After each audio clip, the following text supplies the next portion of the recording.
אהלן, זה משחק הצוללן. יש לנו שני אופציות.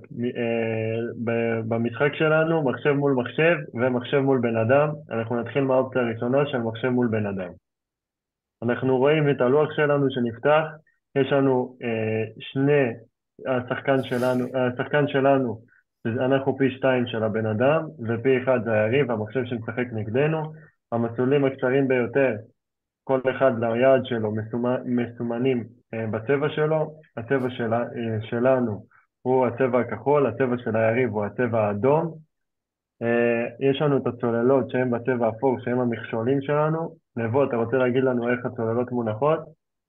בעצם הצוללות מונחות רנדומלית, הן יכולות להיות בטורים 3 עד 7, והקטע פה שהן לא, באמת, הן לא מקצרות את המסלול במידה והן עולות פה על המסלול הקצר ביותר, הן רק משנות את המסלול הקצר של כל שחקן, פה זה האדום ופה זה הסגול, והם תמיד יישארו שווים, כאילו זה לא, המיקום של הצוללות לא ישפיע על המסלול.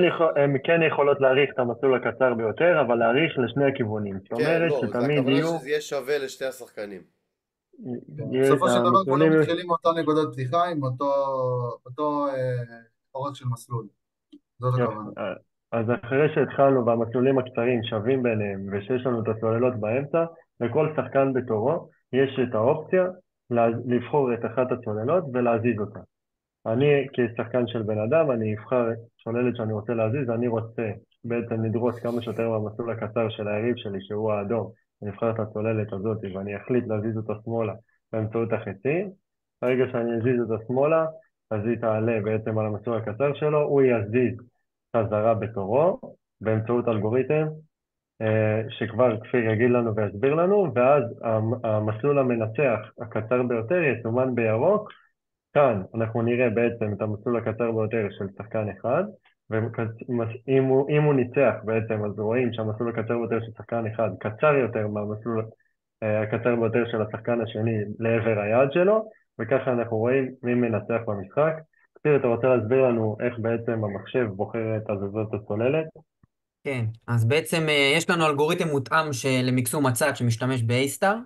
האלגוריתם עובד לפי העקרונות של A-star ומחשב את המהלך האופטימלי של הזזת הצוללת. האלגוריתם בעצם בוחן את כל המהלכים האפשריים של כל הצוללות, כל עוד הצוללת לא זזה כבר, זאת אומרת שאם צוללת זזה אנחנו לא בודקים אותה כי היא לא רלוונטית, ומחשב את המרחק של השחקן והמחשב לנקודת היעד. האלגוריתם ממקסם בעצם את ההפרש בין המסלול הקצר ביותר של היריב והמסלול הקצר ביותר שלי, ככה שההפרש יהיה יותר גדול. בעצם צריך להגיע למצב שליריב יש את המסלול הקצר הארוך ביותר, ולי כשחקן הנוכחי יש את המסלול הקצר ביותר, והצעד לצוללת שיביא לנו את ההפרש הגדול ביותר, הוא הצעד שייבחן. זאת אומרת שהאלגוריתם הוא לא רק בוחן את המסלול, מה יהיה המסלול הקצר ביותר, הוא בוחן גם את ההפרש, מה יהיה ליריב שלך יהיה ארוך יותר ולך יהיה קצר יותר. זאת אומרת, שני גורמים בעצם שיוצרים לנו את היתרון הגדול ביותר במהלך הזזת הצוללת.